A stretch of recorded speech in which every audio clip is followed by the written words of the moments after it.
Welcome to the Mind Cut series. Today we're diving into something that might sound a bit strange at first.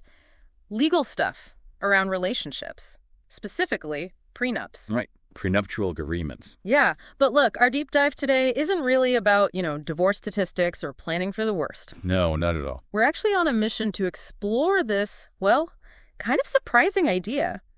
How these agreements, if you approach them the right way, can actually make the emotional connection stronger, build trust.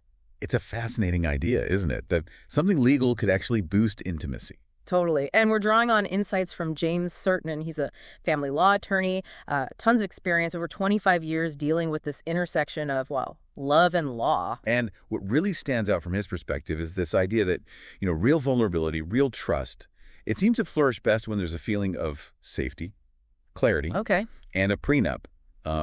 By tackling those potential what-ifs head-on, can, maybe surprisingly, provide exactly that baseline. Okay, let's really dig into that connection. How does laying out a legal framework, how does that actually create a foundation for emotional intimacy? It still feels a bit backward. Well, Stephen emphasizes that intimacy, really, is being able to be your complete, authentic self with someone. Right, your true self. Exactly. And that means feeling secure, knowing where you stand, not having those background worries about, hidden issues or future fights simmering away. Makes sense. So a prenup, by openly talking about things like money, property stuff that can cause major stress later, it basically clears the air. Oh, okay. It lets couples proactively define their expectations, their boundaries. It stops those unknowns from chipping away at trust later on. It's like agreeing on the rules of the road before you start the trip. I like that analogy. And Staten also mentioned something interesting, that essentially everyone has a prenup, whether they make one or not. The state provides one. What's that about? Precisely. Yeah. Yeah, unless a couple sits down and creates their own specific agreement. The laws in their state automatically dictate things. Yeah. How assets get divided, maybe spousal support if things go south. So the state gives you a default. Kind of like an off-the-rack prenup, yeah. Yeah. So by choosing to make their own, couples are being more deliberate, more collaborative. Right. They're essentially saying, look, instead of letting the default rules apply, let's actually talk about this. Let's make something that fits us, our situation, our values. And here's a statistic from Skaden that, honestly, it really grabbed me.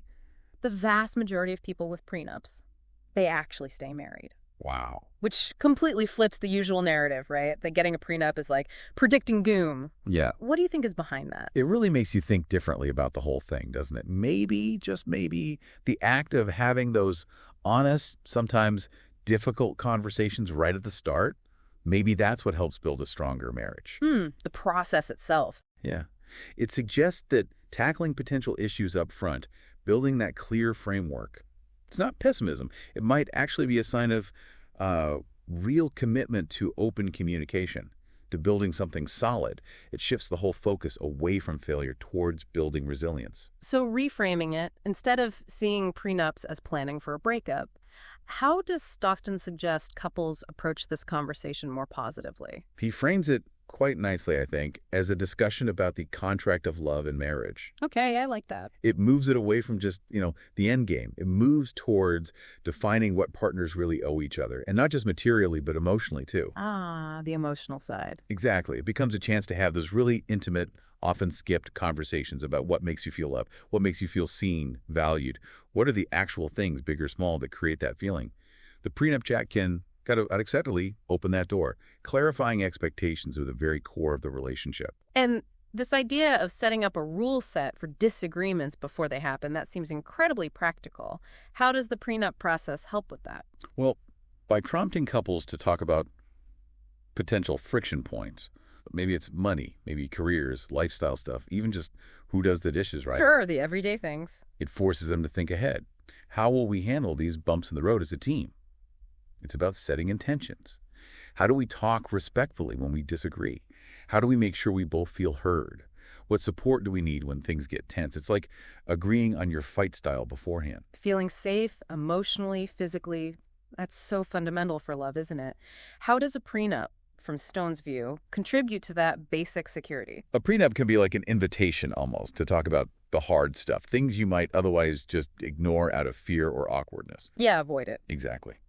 By openly addressing vulnerabilities, maybe one partner has more debt or one plans to stay home with kids, and making a clear plan for different scenarios, it can give both people a much greater sense of predictability, security. Just knowing you've talked about these sensitive things openly and you've agreed on a path, that can build serious trust and safety, and that allows for more emotional openness. Now, there's this common idea that prenups are just for, the super rich. But Sonson says no, they set rules for any marriage. Can you unpack that a bit more? Why is it relevant even if you don't have huge assets? Right. Even if a couple isn't starting with millions, they still have individual financial backgrounds, right? Future earnings potential, shared bills. True. A prenup can clarify how joint finances work, address maybe career sacrifices one person might make, or outline expectations about property you buy during the marriage, no matter the value. Like how joint accounts work, or if someone starts a business. Exactly. Those are relevant questions for pretty much any couple.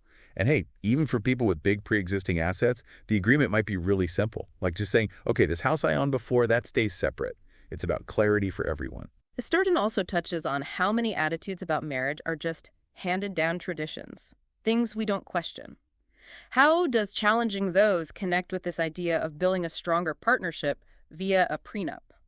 Well, questioning those ingrained traditions, it forces couples to consciously define their own values, their own expectations for their marriage, instead of just, sleepwalking into norms that might not actually fit them. Like who pays for what, or gender roles. Absolutely. Those can be openly discussed, agreed upon.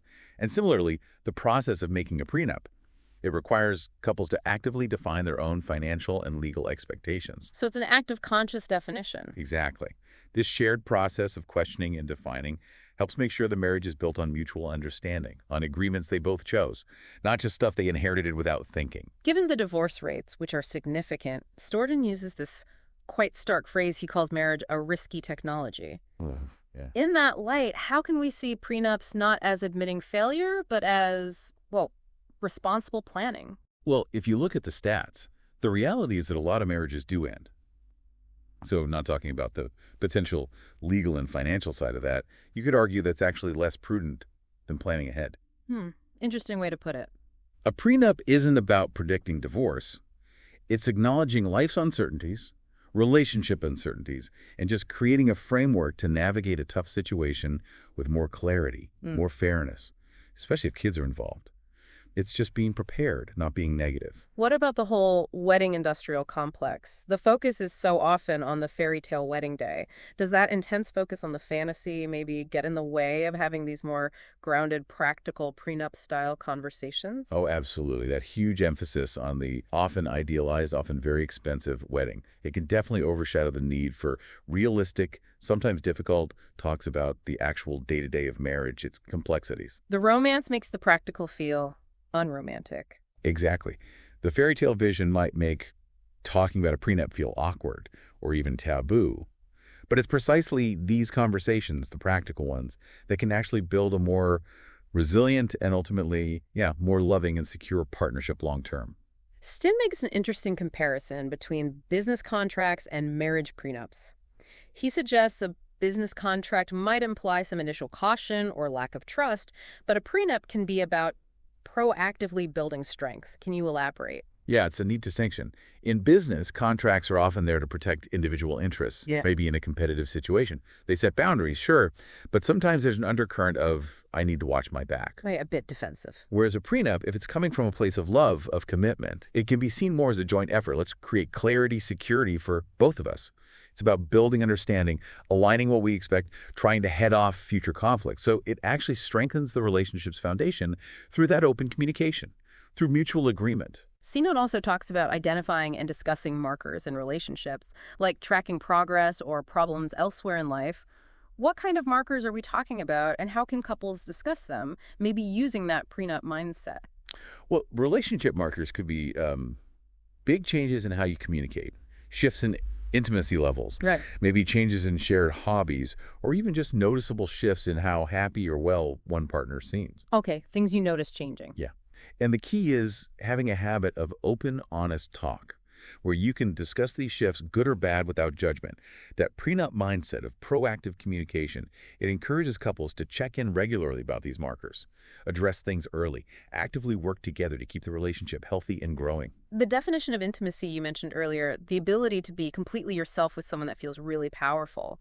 How does that understanding highlight the value of having these open prenup talks? Because true intimacy really thrives when there's safety and acceptance, right?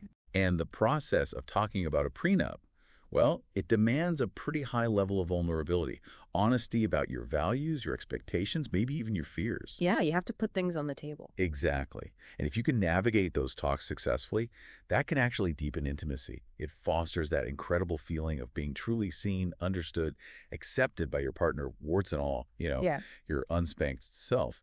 It shows you're willing to be open about the tough stuff. And that's really the core of intimacy.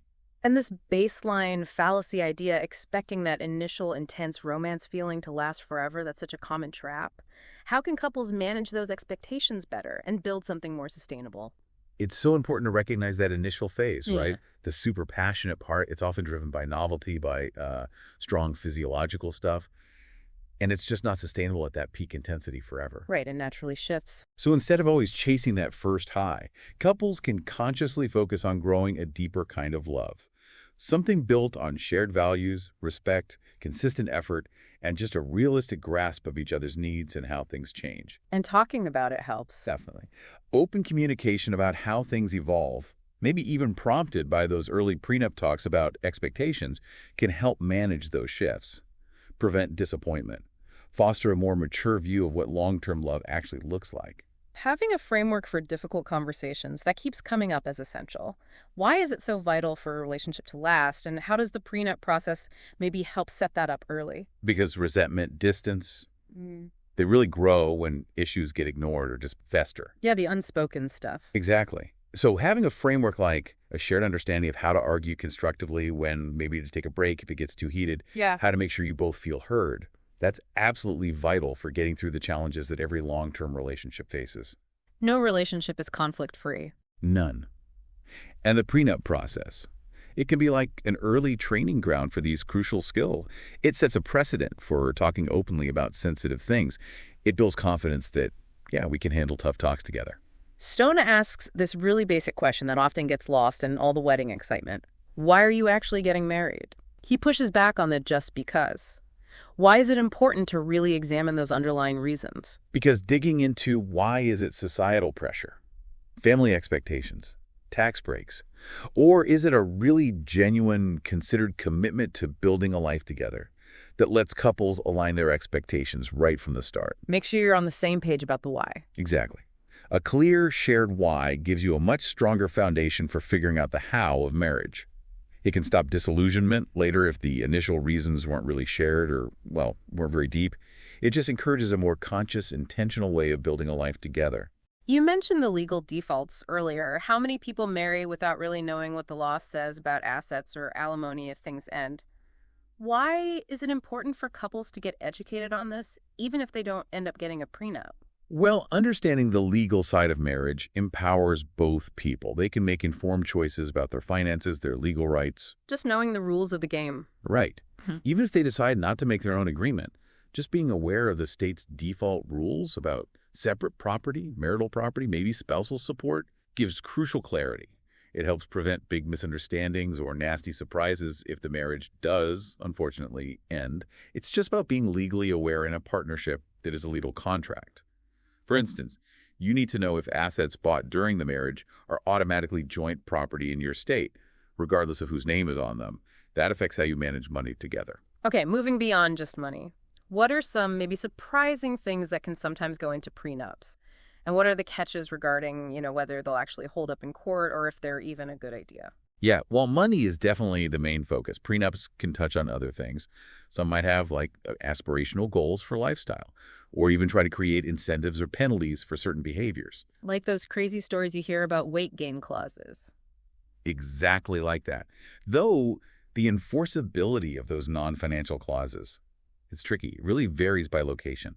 Courts tend to be pretty skeptical of clauses that seem overly controlling or punitive, like those weight ones, or things that step on basic personal rights. Okay. But on the other hand, clauses about pet care, or even outlining expectations about future parenting styles, those are becoming more common and generally get more serious legal thought. The main thing is the clauses need to be reasonable, clear, and not violate, public policy. And the yours, mine, and ours concept that sounds like a basic prenup structure, can you just quickly explain what that usually involves? Sure. It's basically a clear roadmap for handling assets and debts. Yours and mine usually refer to stuff each person owned before the marriage, or maybe things acquired individually during the marriage that they agree will stay separate, like an inheritance, perhaps. Got it. Separate property. Right. And ours covers the assets and debts acquired together during the marriage.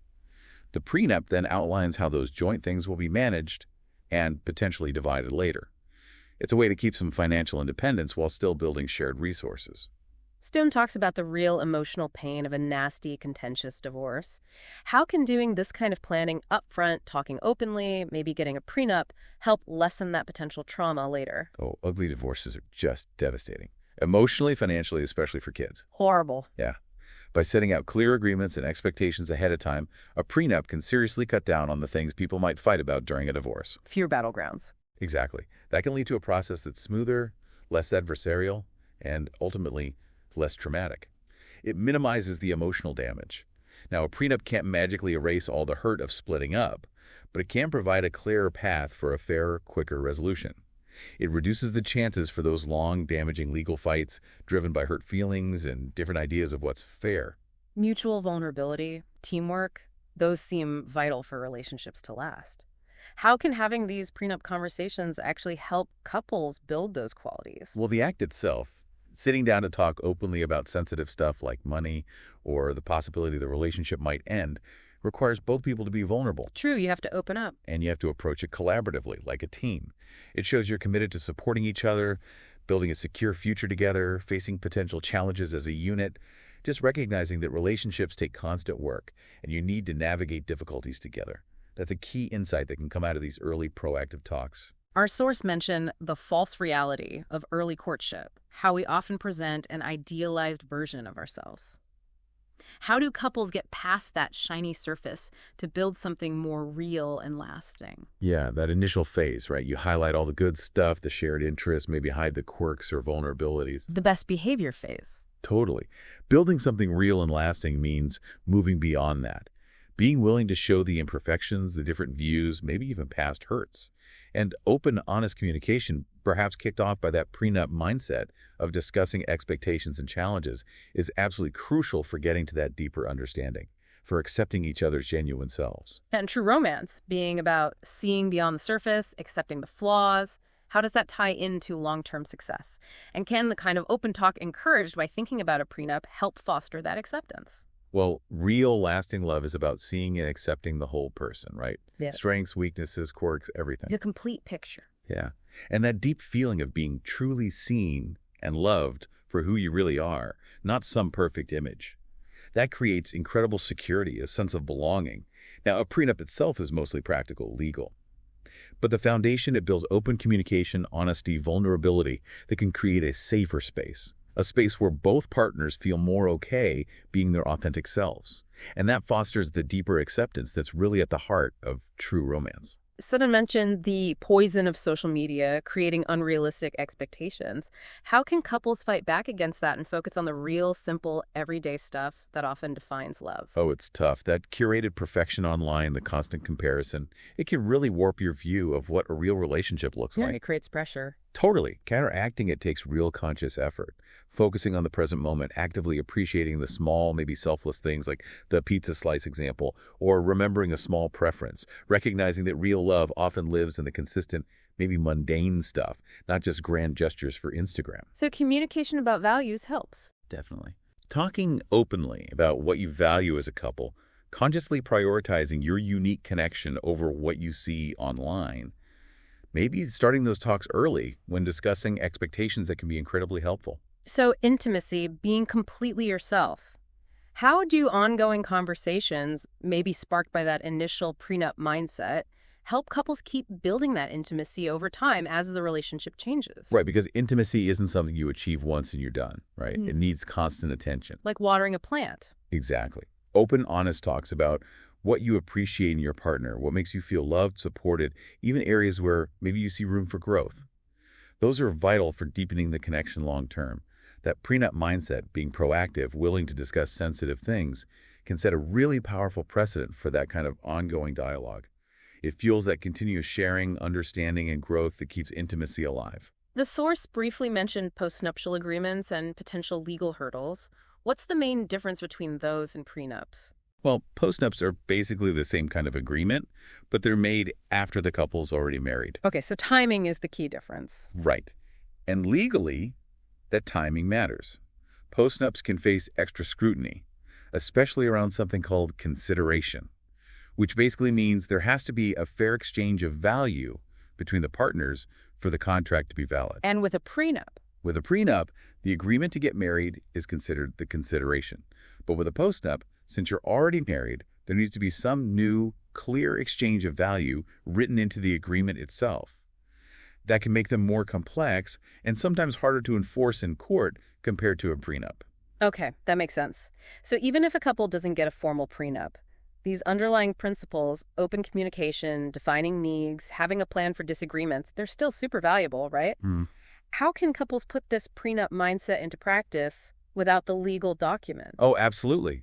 You don't need the paper to benefit from the process. Couples can totally adopt that proactive, communicative approach. Like how? Well, scheduling regular check-ins, maybe those walk-and talks, as Sten suggests. Just dedicated time to talk openly about how things are going, expectations, needs, any issues bubbling up, but in a non-confrontational way. Making time for it. Yes. And actively focusing on appreciating what your partner does right, what makes you feel loved, prioritizing the positives, and crucially, actually asking your partner, what makes you feel loved? These are all ways to live that prenup mindset day to day.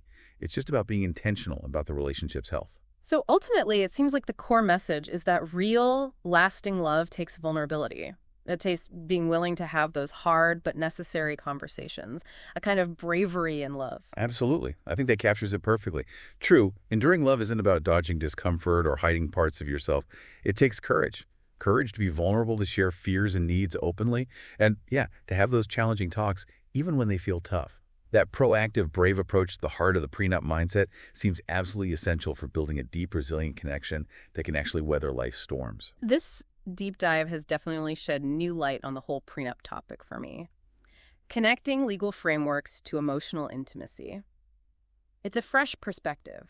It really seems that talking proactively about expectations, about challenges, can build a much stronger foundation of trust, whether or not you actually sign a legal paper. Precisely. The key principles we've talked through: open communication, defining mutual needs clearly, having a plan for disagreements. These are valuable for any relationship aiming for long-term health and happiness. They're pretty universal. So we really encourage you, the listener, to think about how these ideas resonate in your own relationships. How could you maybe start or continue these vital conversations with your partner? Remember, building that lasting connection is definitely an ongoing journey. And honest, open communication, that's probably the most essential tool you have. Yeah. What really stood out for you in this exploration today, and what other questions pop up for you now about building a strong, secure partnership? This is really just scratching the surface, isn't it? Just the start of a much bigger conversation.